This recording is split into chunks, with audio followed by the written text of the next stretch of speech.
Hi, and welcome to another edition of Strategic Business Insights. Today we're going to talk about structure, and here's the top line statement.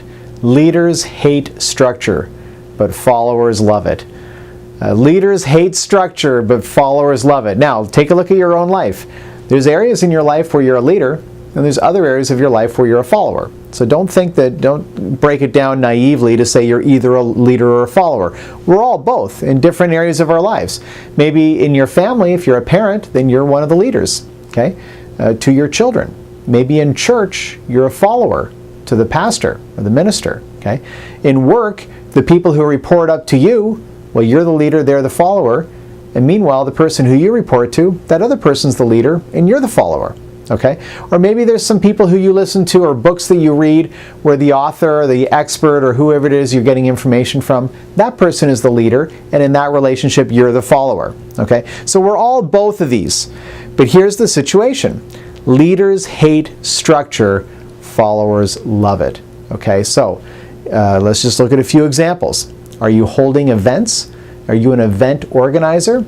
If you are, provide structure in the form of a very detailed agenda, right? It's a pain in the neck for you. You want to have flexibility. You don't want to have to worry about stuff. But the people who are coming to the event, they like this because it buys the risk out, right? They know exactly what they're going to get because this is a detailed agenda, so they can visualize it, okay? The more detailed the agenda, the more information you can provide, the better. Right? Meetup.com, which is a website that specializes in organizing offline events, okay? They did a study once, and event descriptions that were more detailed and longer had twice the attendance of event descriptions that were shorter. People like knowing, give them as much information as you can, right? Are you building a group? Are you a group leader? Add rules, add structure. An excellent example from my perspective is Toastmasters, which is an organization that helps people become better at public speaking. Well, if you join Toastmasters, you'll know this already, but if you join one day, you'll find out that they have these manuals with unbelievably detailed instructions of what you can do in the process that you're a part of and how to get certain designations and move up the ropes.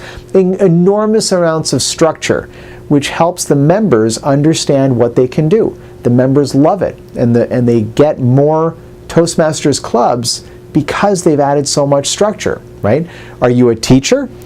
Add more structure for your students. Step-by-step instructions. Step 1, Step 2, Step 3. Your students will love that, right? Similarly, if you're explaining something, even just to a group of friends, chunk it down so you can organize it in a very simple 1, 2, 3 ABC kind of structure. Right? It'll help the people listening to you understand what it is you're trying to get across. Okay. Similarly, if you look during a person's lifespan, right? Kids are they perform, not perform. Their behavior is better when they have structure. It starts from the youngest ages, literally as a toddler, okay, as a baby. If the baby is going to sleep, taking a nap at the same time every day, going to sleep at the same time every day, they have a structure, they have a routine, they behave better. They're more comfortable, they're more relaxed, right? They relax more, they're not as anxious as kids that have a different thing every day, they never know what to expect, right? Giving your baby structure is good for the baby. Okay, and your children throughout when they're growing up, okay, until they become adults. Then let's look at the other side. When you're older, retired, right? My mother is quite old and quite sick, frankly.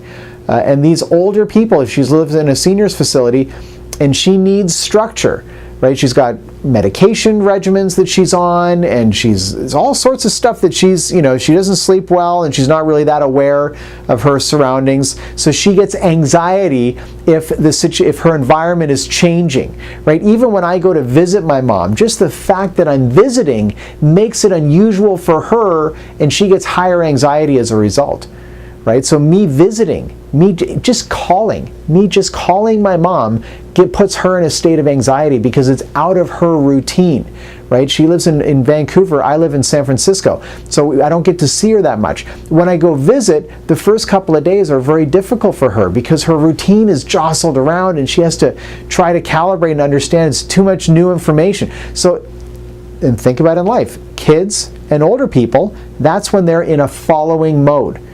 right? The time in your life when you're a leader is in that middle segment, right? When you're between age 20 and age 65, or whatever age you want to put to it. It's that middle stage in your life when you're assuming the role of a more leadership role in your life. Okay, so it's in that middle stage where you don't want anyone telling you what to do, right? You want to be able to do it yourself. You want flexibility. You want to be able to make your own choices. Okay, so you don't like structure there being imposed onto you.